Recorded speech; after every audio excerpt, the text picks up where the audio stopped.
what it seems. The so-called Canadian company has profited from our country's forests, lied to our public about everything it represents, and refused to accept any consequences for its actions. That stops now. Calling itself Domtar in Canada, the company chaired by Jackson Wijaya is actually just the western arm of a worldwide deforestation giant, the Sinar Mas Group, responsible for everything from burning virgin forest land to land grabs, pollution, and the oppression of communities all over the globe.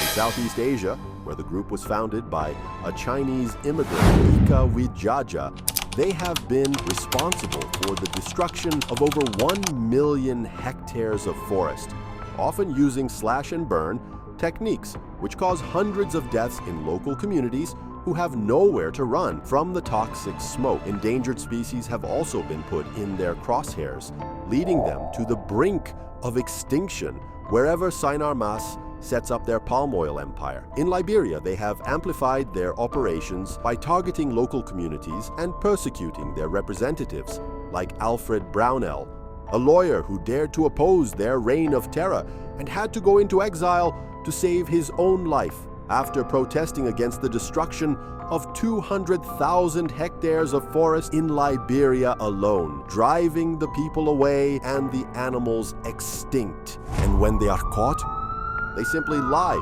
through their teeth and pay million-dollar ad agencies to spin any bad situation and sweep everything under the rug. In Canada, they are trying these same tricks that work so well around the world, using the Domtar name to cover their tracks.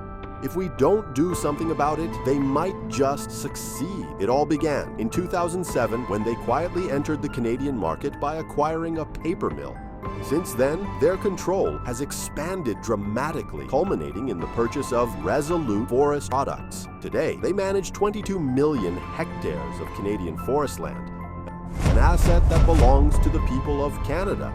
In Nova Scotia, Domtar refused to comply with environmental orders, stop polluting Indigenous waters, leading to the closure of their northern pulp mill rather than investing in clean water solutions. And when the local government sought repayment of a $60 million debt, Domtar turned the tables, forcing the province into a settlement, which robbed its people of resources, cash, and time. Their disregard for Canadian law goes even further. The head of Domtar, Jackson Wijaya, has ignored multiple requests to testify before Canada's Natural Resources Committee, showing utter indifference to our country's laws and its people, and hoping his connections to the Chinese Communist Party will protect him. They think they can do anything. Around the world, NGOs and concerned citizens are sounding the alarm over the destruction of our forests and our sovereignty at the hands of companies like Domtar.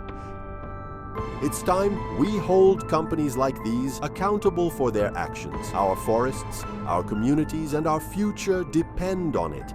If you believe in protecting our planet and standing up for justice, share this video and spread the word.